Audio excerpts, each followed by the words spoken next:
Hey, Social Work 321 students, welcome to week 12. This week, our theme is empathy. And I know that we've talked a lot about that in all of our classes, but I think for professionalism in social work, empathy is one of the most important topics that there is.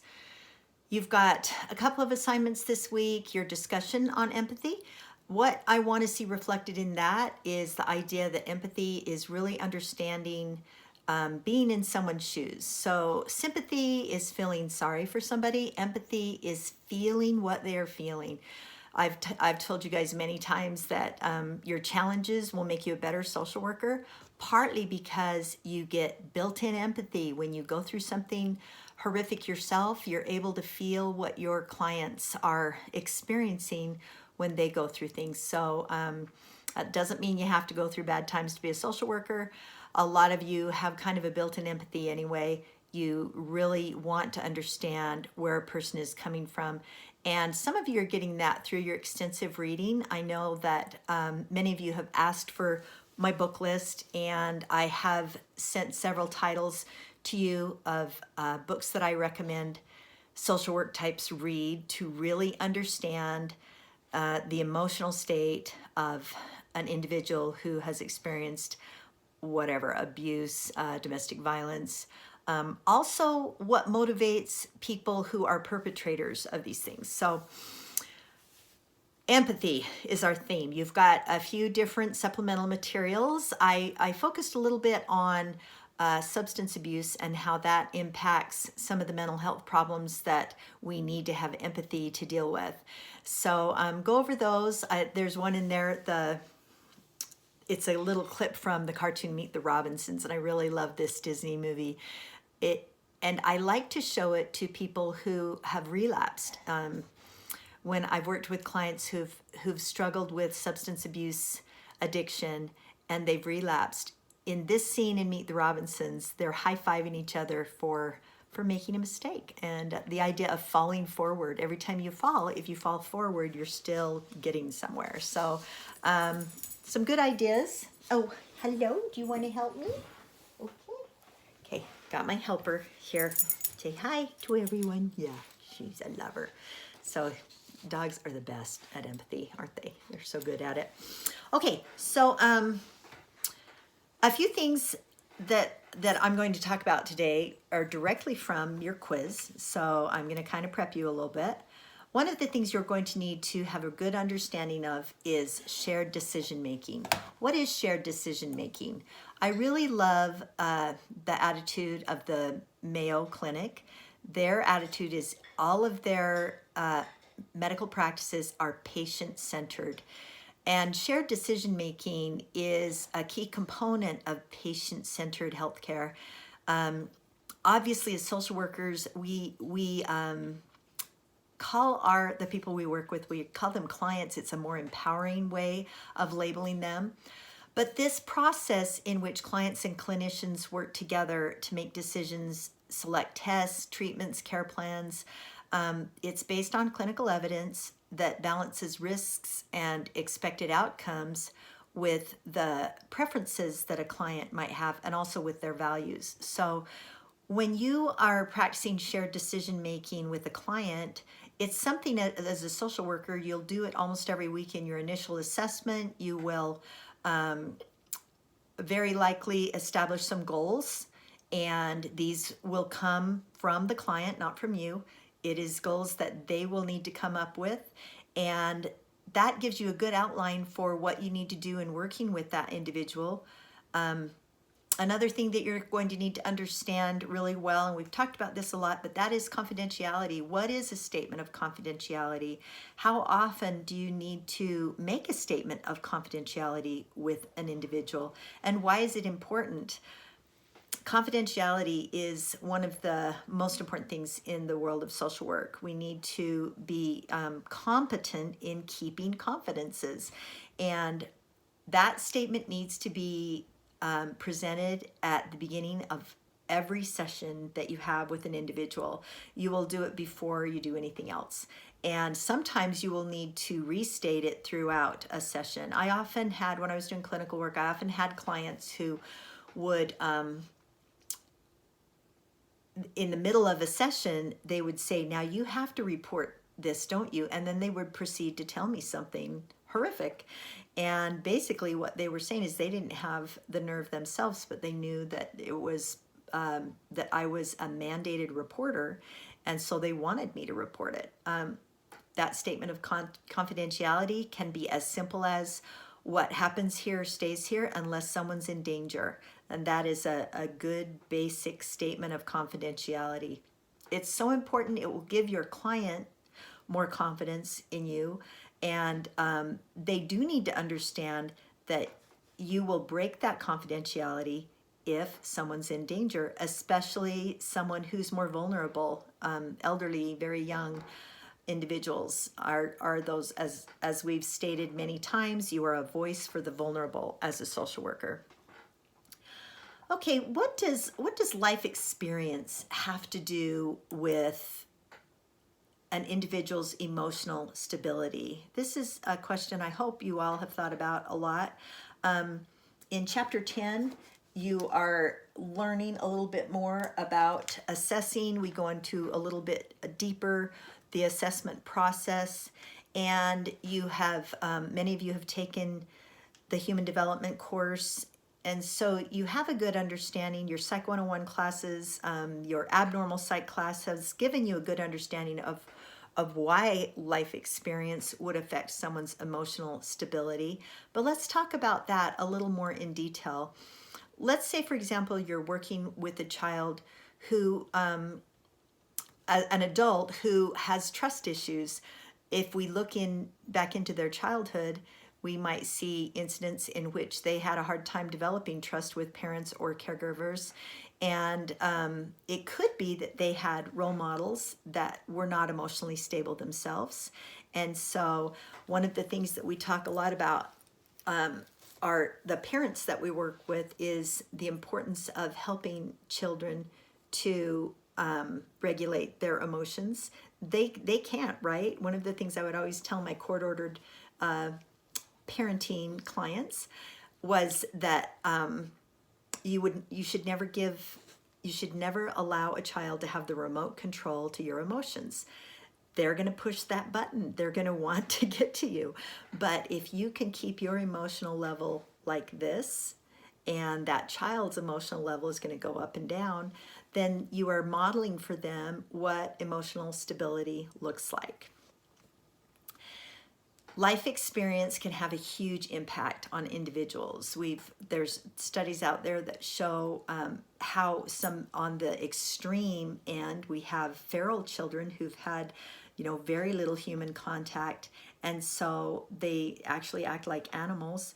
And then we have children who have been nurtured very well and grow up to be confident individuals. As a social worker, you may very likely be the adult in a child's life who is that solid, stable, strengths perspective individual. When you work with children, you're going to look for what their strengths are. And obviously you do this with everybody, but with children it's especially important, especially when you're working with kids who have been negatively labeled. Many times when I would work with children, I would say, hey, tell me something good about you. Tell me about, very first assessment, a good assessment question. We've talked about what motivates you, but how about when you're working with the child, tell me what you like about yourself. And I've had children say, oh, there's nothing good about me. No, I'm a terrible kid. That's what they've been told. And so you get to figure out what is good. People build walls, right? You get to find where the loose brick is. I want to talk to you a little bit today about the capabilities approach. You need to know that the capabilities approach is a strengths-based perspective. It's all about understanding what an individual's capabilities are. This is a theory that originated in, I believe, 1979. In the 80s and 90s, the originator of this theory wrote a lot about it. His name is Amartya Sen. He is from Bangladesh. He he lived and worked in Calcutta and taught in the Delhi School of Economics. Anyway, amazing individual. He watched people die of famine. He saw people murdered, laborers murdered, and I believe he is still teaching at Harvard today. So Sen's capability approach, it's a moral framework, okay? It proposes that social arrangements should be primarily evaluated according to the extent of freedom people have to promote or achieve functionings they value. Okay, what does that mean in a nutshell? So strengths perspective, we look at what their capabilities are within a moral framework. And so Sen originated this idea, and in your textbook on page 362, you have several of the human functioning capabilities. And this was, I can't remember the name of the woman, Nussbaum was her name. She argued that if we truly aspire to provide people with the freedom and opportunity to do and to be what they're capable of doing and being, then certain essential, perhaps even universal conditions are required. So what is a person capable of?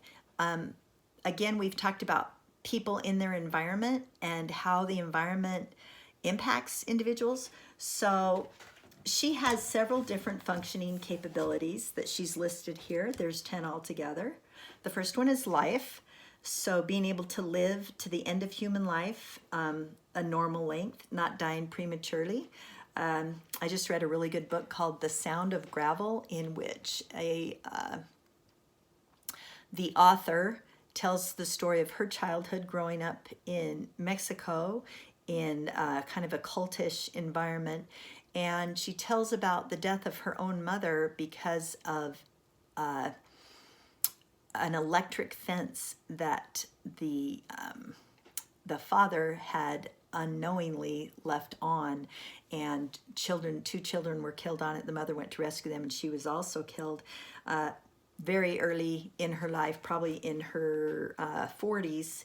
So because of being in an environment where her basic needs weren't met, like being safe from electricity, this woman died at a fairly young age. So the second is bodily health, being able to have good health, including reproductive health, to be adequately nourished, to have adequate shelter. One of the sources that you will find is Maslow's hierarchy of needs is a good resource for better understanding the capabilities approach.